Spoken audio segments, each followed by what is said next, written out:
Good morning, everybody. Mike Marquardt with Seiler Public Safety, and today we're going to go through the Trimble X9 Premium Scanner tutorial. Paired with the X9 Premium Scanner is the newest version of the Trimble tablet, which is the T110, utilizing a Windows-based 11 system. On the tablet has two software programs to be able to run the scanner. The first is Capture, utilizing the forensic workflow, and then also the Perspective software.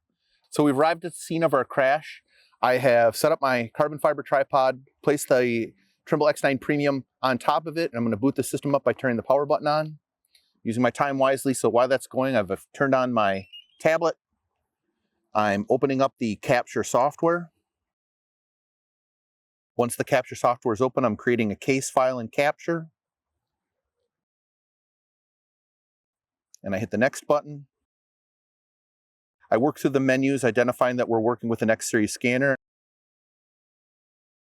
And I hit the Complete button. I start the Perspective software.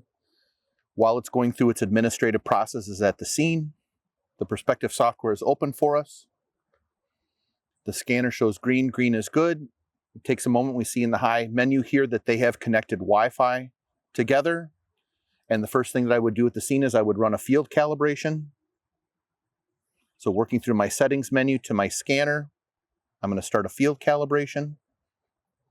The scanner will go back to amber, where it's going through that process. So we've completed field calibration. Our field calibration report has come up, and note that we have passed field calibration. I'm going to simply save that for a later attachment on our case investigation and work my way back out to the main menu of Perspective. And I'm going to set the parameters up to be able to do a 1 minute and 50-second scan out at our scene. So I've set up our first scan with the parameters on our tablet, and I've brought in the NIST known distance target. It's a 1 meter target that we recommend is used in at least one of your scans. Typically we do that at the beginning. And I'm going to start my scanning process by hitting the blue button.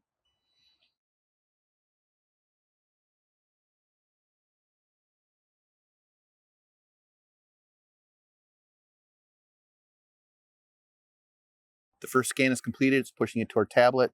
The scanner now pivots to taking panoramic photos where the lights turn white.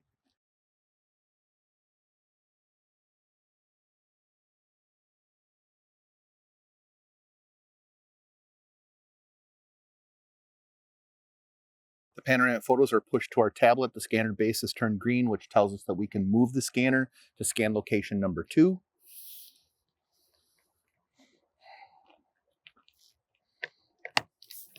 We've set up at scan location number 2, and I'm ready to start the second scan again, keeping the same parameters as scan number 1. I'm going to just push the blue button.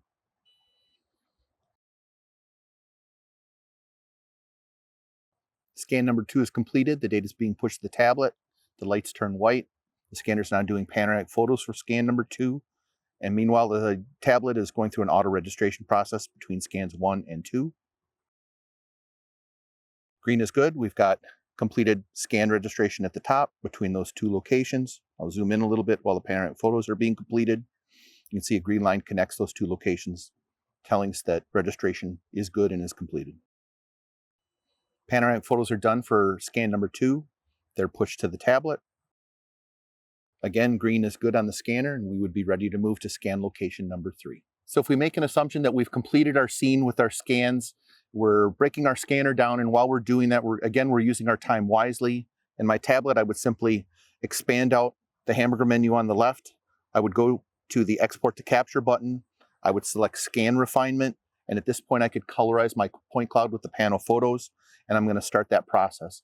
That's often done while I'm traveling back to the office or back to my police station.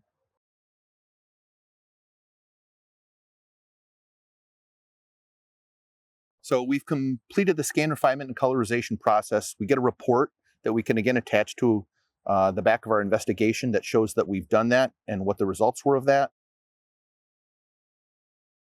If I close that report out,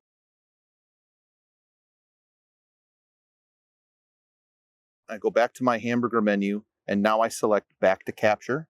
It closes the Perspective software out. I'm in Capture right now. I go back to the hamburger menu again. I hit Close Scene. I'm at the main menu of capture, where I would connect an external hard drive to my tablet. I would hit 3 dots for my case file, and I would simply copy paste those like you would normal with a Windows-based computer. Shutting everything down in an elegant fashion, pack my equipment up, and I'd be able to leave the scene. So with that, if you have any other questions regarding the use of any of our forensic mapping equipment, please feel free to contact Seiler Public Safety.